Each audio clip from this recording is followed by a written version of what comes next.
Lama khraw la say ka Gospel Blei ka long ka dujok bishir kay U Jisu la pynmong gan hap la imat skhem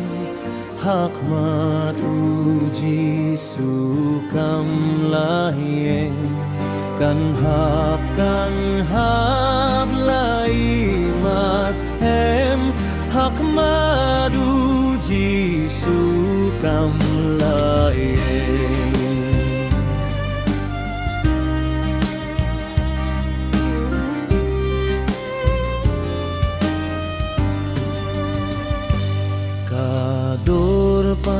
pansngiat shiah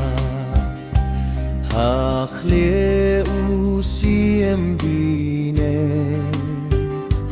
kinar sa kiba neng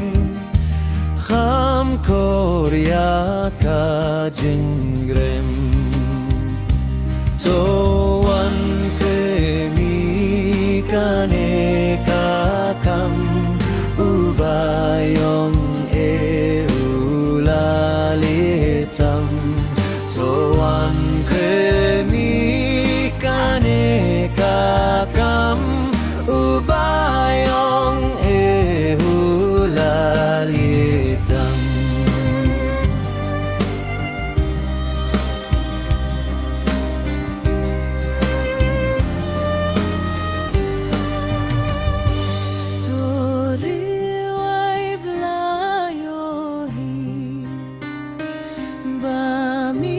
jingshai byneng riwai Blei mad kiso Kanaan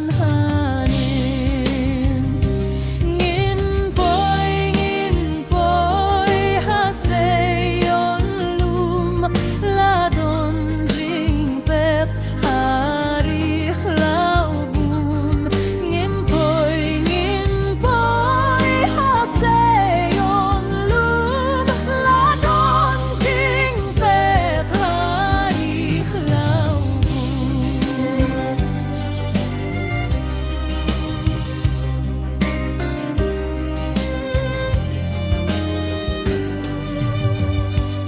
Wat ai ringit kan suai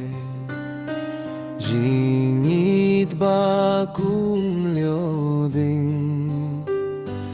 kabala chung U Trai